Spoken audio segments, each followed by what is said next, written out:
तो स्वागत है दोस्तों आपके प्यारे चैनल एग्ज़ाम का साथी पर। और जैसा कि आपको पता है कि इलाहाबाद हाई कोर्ट का आरओ और एआरओ का एग्ज़ाम का डेट अनाउंस हो चुका है। जिन लोगों ने नहीं देखा है वो जाकर अपनी एनटीए की वेबसाइट विज़िट करें और वहाँ पर टेंटेटिव जो सिटी है वो डाल दी गई है। तो 2019 में जो आरओ का पेपर आया था उसमें जो जनरल एप्टीट्यूड के जितने भी क्वेश्चंस थे आज हम उसको वन बाय वन करके सॉल्व करने वाले हैं। इसके बाद 2019 के पहले जो पिछला पेपर था 2016 का उसका भी हम आरओ का देखेंगे, फिर एआरओ का भी देखेंगे आने वाली सीरीज में। तो चलिए जनरल एप्टीट्यूड का 2019 आरओ का जो पहला क्वेश्चन था वो आपके सामने है। पहला क्वेश्चन है ये: two words separated by a colon and bearing a certain relationship with each other have been given on one side of this double colon. From the among options, select one that bears a similar relationship with the words given on the other side of double colon. इसका मतलब ये है कि देखिए ये double colon है, इसके left hand side में आपको दो वर्ड्स दिए गए हैं, इनके बीच में कुछ रिलेशनशिप है। तो ये बोल रहा है कि यहाँ पर जो क्वेश्चन मार्क है यहाँ पे क्या आना चाहिए इन चार में से जिसका सेम रिलेशनशिप हो इन दोनों वर्ड्स के बीच में। तो देखिए क्वीवर क्या होता है और एरोज क्या होते हैं। तो एरो मतलब होता है तीर और क्वीवर मतलब होता है जिसमें तीर को रखा जाता है, तीर चलाने के लिए जिसमें रखते हैं ना। जैसे आप रामायण महाभारत में देखते होंगे तो महाभारत का जब युद्ध हो रहा था तो पीछे आप देखते होंगे कि वो तीर को उसमें रखते हैं, फिर वहाँ से तीर निकाल के फिर चलाते हैं। तो वैसे ही स्कबर्ड, स्कबर्ड मतलब होता है मियान जिसमें तलवार रखी जाती है।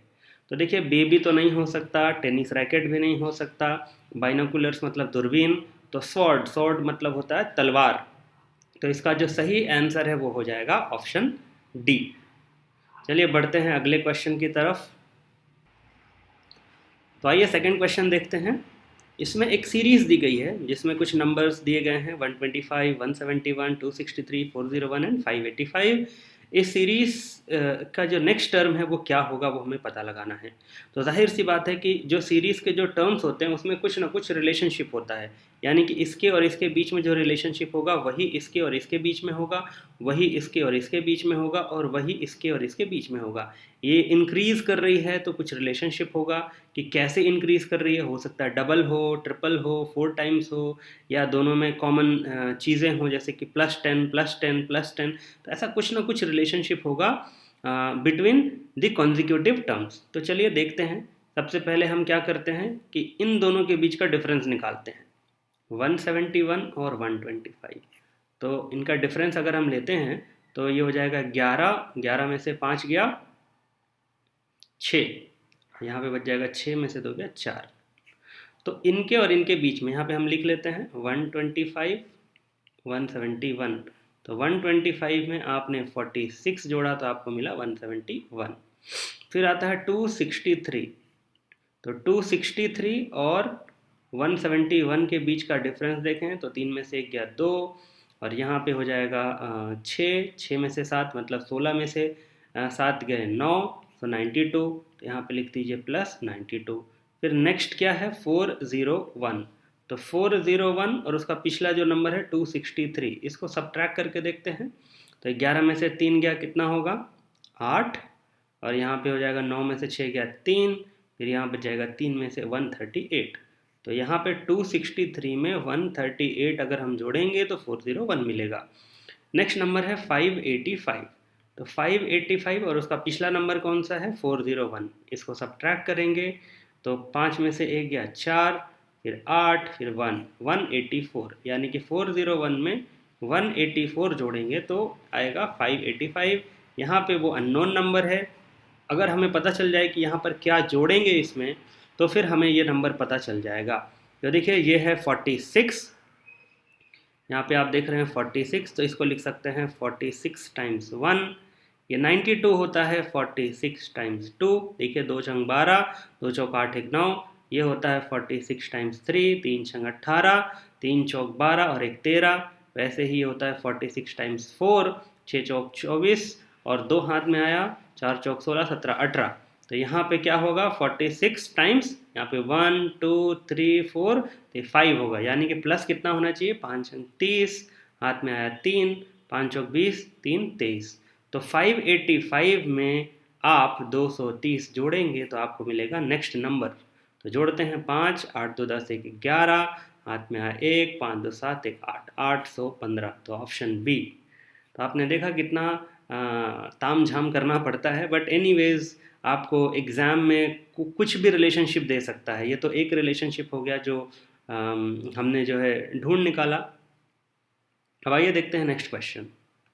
ये क्वेश्चन सिटिंग अरेंजमेंट का है। इसमें कहा गया है कि 6 फ्रेंड्स जिनके नाम A B C D E and F है, they are sitting on a round table facing each other.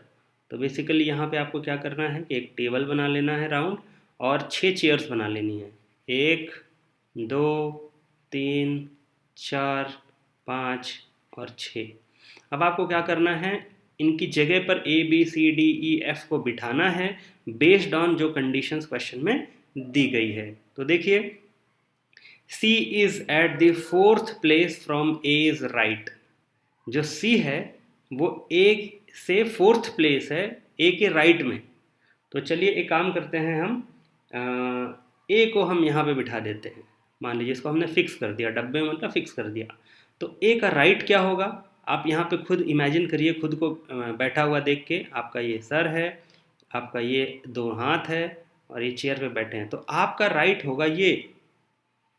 तो ए का राइट ये होगा, लेफ्ट ये होगा। हालांकि अभी आप वीडियो में देख रहे होंगे तो आपको लेफ्ट राइट लग रहा होगा और राइट लेफ्ट लग रहा होगा, बट इमेजिन करिए कि आप इस सेंटर की तरफ देख रहे हैं, इधर की ओर देख रहे हैं, तो आपका राइट हो जाएगा ये। तो क्वेश्चन में बोला है C is at the 4th place from A is right.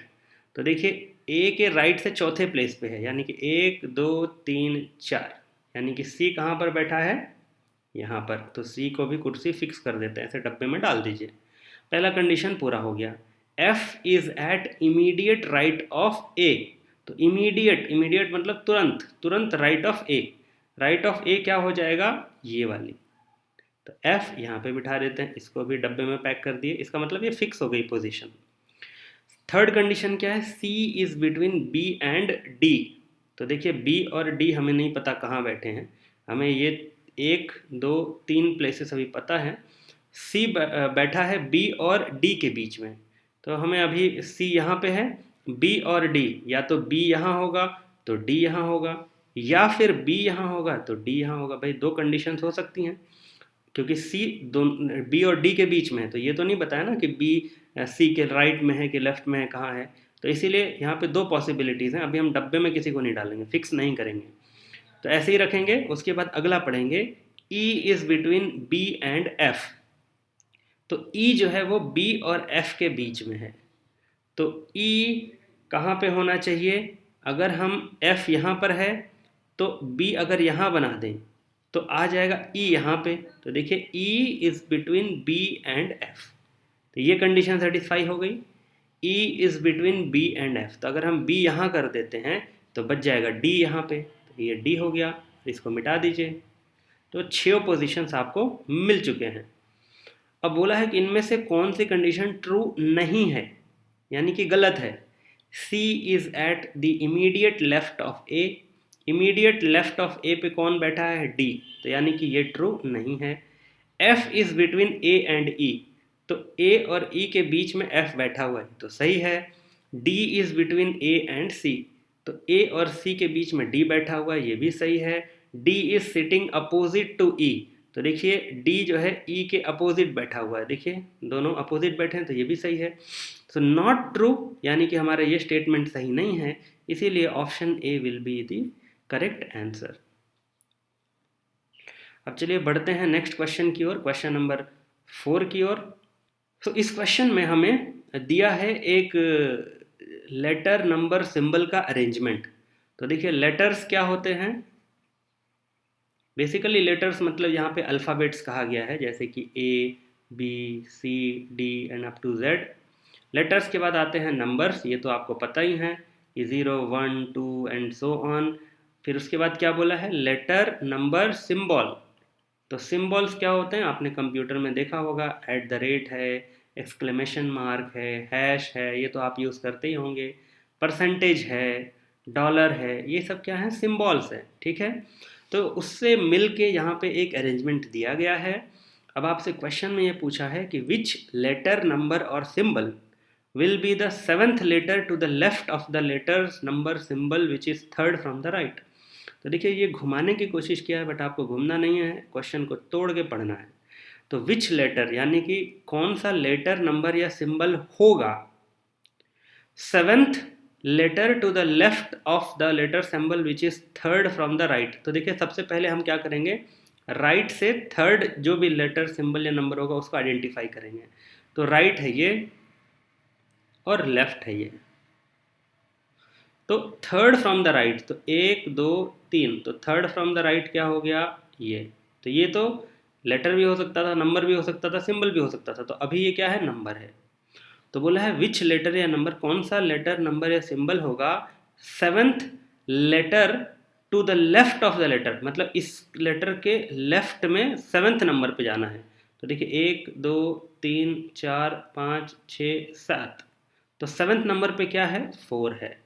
तो वही बोला था कि विच लेटर, नंबर या symbol will be seventh letter to the left of, ये जो 4 है, left of third from the right. तो इसका आंसर क्या हो जाएगा, 4। तो option A is the correct answer.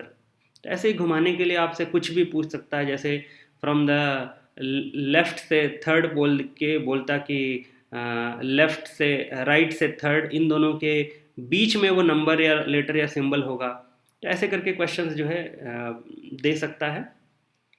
तो इसका आंसर होगा ए 4। आगे बढ़ते हैं। क्वेश्चन नंबर 5 बहुत ही चैलेंजिंग प्रॉब्लम है। इस क्वेश्चन को आपको बहुत अच्छे से समझना है, क्योंकि ये सबसे डिफिकल्ट क्वेश्चन जहाँ तक मैं जानता हूँ 2019 आरओ का ये है। क्योंकि क्वेश्चन अगर नहीं समझ में आएगा तो आपको जो है बिल्कुल भी नहीं बनेगा, और ये बहुत कंफ्यूजिंग वर्ड्स में दिया गया है। How many sets of 2 letters have as many letters between them as they have in the alphabetical order in the word prudent. तो देखिए हम लिखते हैं PRUDENT।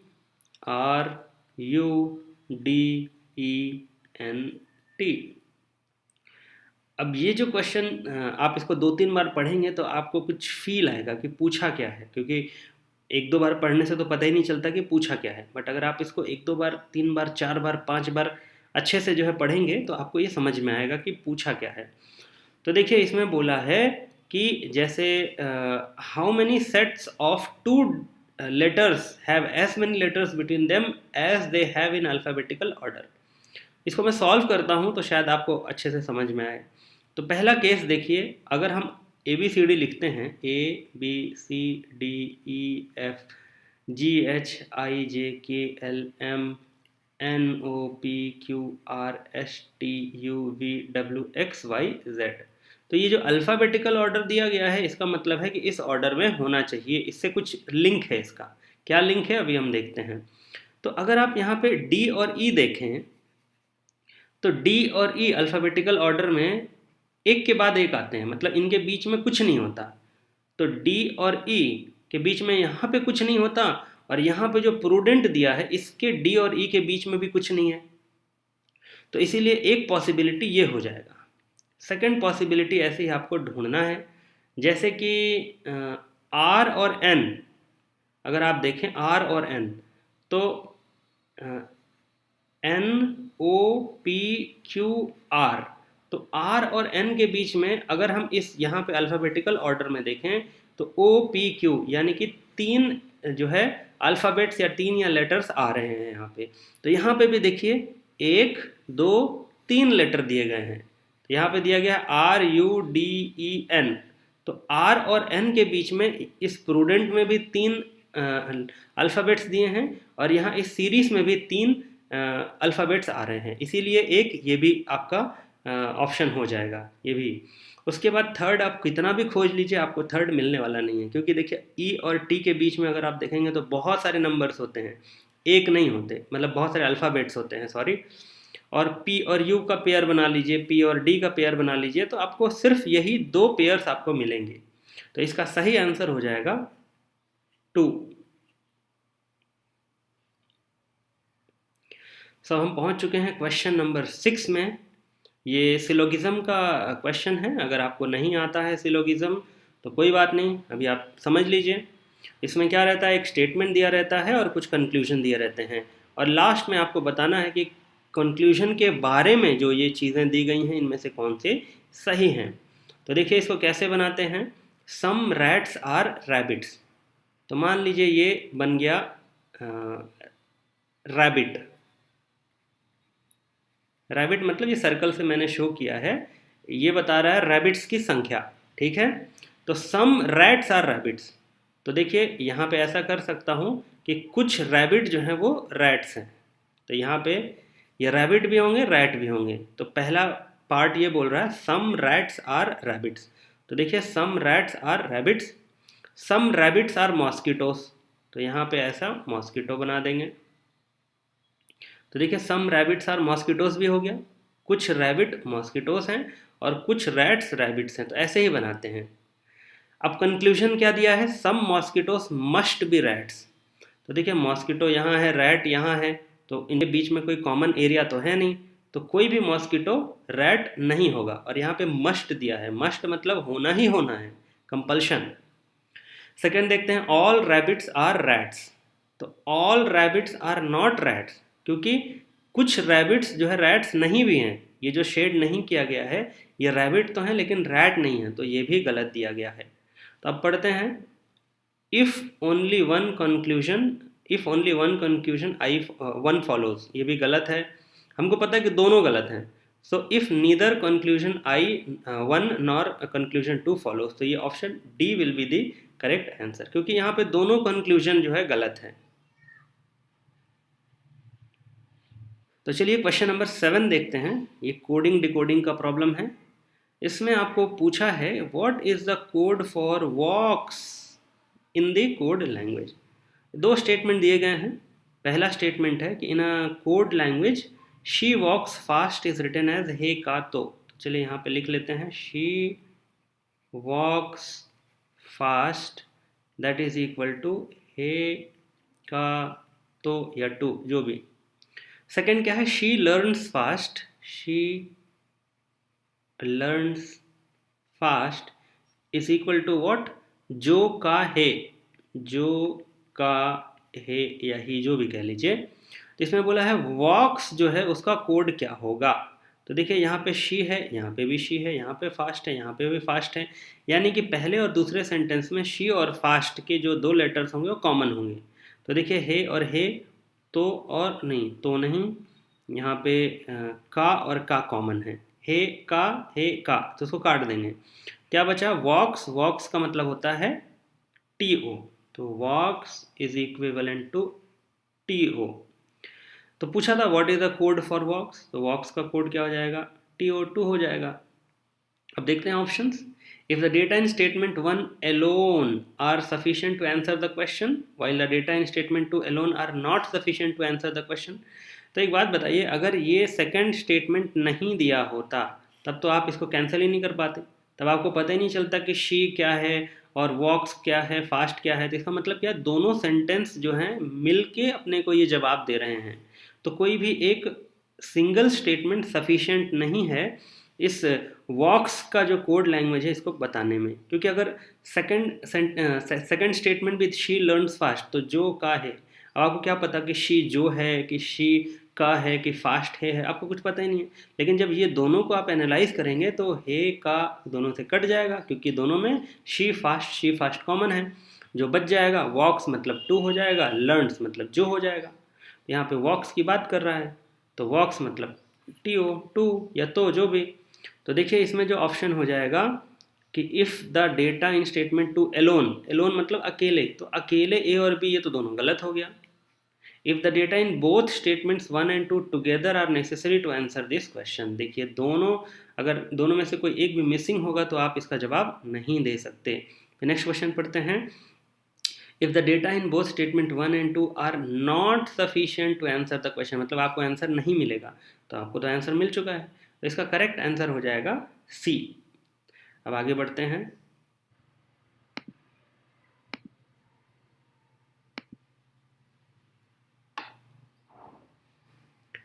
तो दोस्तों अब हम 8th क्वेश्चन देखते हैं।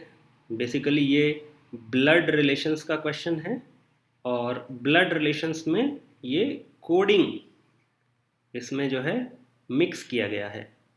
तो कोड कैसे किया गया है कि अगर P और Q दो लोग हैं, उनके बीच में अगर मल्टीप्लिकेशन का साइन है तो इसका मतलब ये है कि P is the daughter of Q। दो लोग P और Q हैं, अगर उनके बीच में प्लस का साइन लगा गया है तो उसका मतलब ये है कि P is the father of Q। वैसे ही डिवीजन और सब्ट्रैक्शन का भी यहाँ पे दिया गया है कोड। अब आपको एक अरेंजमेंट दिया गया है A, B, C, E और F के बीच में, कहीं पे प्लस है, कहीं माइनस है, कहीं मल्टीप्लिकेशन, कहीं डिवीजन है, और आपको बताना है कि ये जो दो एक्सट्रीम पे जो लोग बैठे हैं जिनका नाम A और F है, इन दोनों के बीच में क्या रिलेशनशिप होगा। तो चलिए सबसे पहले हम A, B, C, E और F ऐसे नोट कर लेंगे। ए और बी के बीच में क्या रिलेशनशिप है, डिवाइडेड बाई का। डिवाइडेड बाई का यहाँ देखते हैं, देखिए P डिवाइडेड बाई Q, इसका मतलब है P is the mother of Q, यानी B की मदर जो है वो A है। तो यहाँ पे एरो लगा दिया, मतलब B की मदर है A। B और C में है एडिशन का साइन। एडिशन मतलब है P is the father of Q। तो यहाँ पे C के जो पिताजी हैं वो हैं B, C के पिताजी B, B की माता जी हैं A।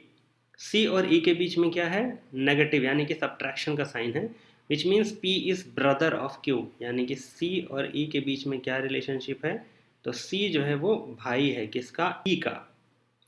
आगे देखते हैं E और F के बीच में मल्टीप्लिकेशन का साइन लगा है, तो इसका है मतलब P इज द डॉटर।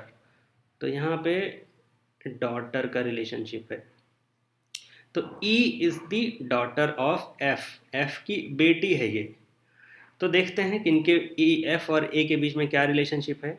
तो देखिए एक एक करके आगे बढ़ेंगे। F और E कैसे रिलेटेड हैं, तो F की बेटी है E, F की बेटी है E और E का भाई है C। तो इसके बीच में क्या रिलेशनशिप हो जाएगा, ये भी तो बेटा हो जाएगा। देखिए ये बेटी हो गई, जैसे आपकी कोई बेटी हो और उसका कोई भाई हो तो वो भी तो बेटा हो जाएगा। इसका मतलब क्या हो जाएगा, C और F में क्या रिलेशनशिप हो जाएगा, C बेटा हो जाएगा F का। अब मान लीजिए C है मेरा बेटा लगे और उसके जो ये B हैं ये उसके पिताजी लगे, ठीक है। तो F और B के बीच में क्या रिलेशनशिप होगा, देखिए F की बेटी है E, इसका भाई है C, तो इसका भी बेटा हो गया, और इसके पिताजी अगर B हैं तो ये F के हस्बैंड हो जाएंगे। समझे कि नहीं, C और E दोनों भाई बहन हैं, उनके पिताजी अगर B हैं तो इनकी बेटी है F, तो ये F और B के बीच में क्या रिलेशनशिप हो जाएगा, हस्बैंड वाइफ का। अब हस्बैंड के माता जी, मतलब हस्बैंड की जो माता जी हैं वो हैं A, इनका F के हस्बैंड के जो माता जी हैं वो क्या हो जाएंगी, इनकी सास हो जाएंगी। सास मतलब क्या होता है, मदर इन लॉ। तो इसीलिए ऑप्शन ए जो है वो यहाँ पर सही हो जाएगा, 8th का ऑप्शन ए। अब हम देखते हैं 9th question. 9th question basically फिर से कोडिंग डिकोडिंग का है। क्वेश्चन कह रहा है कि in a certain code breaking BREAKING,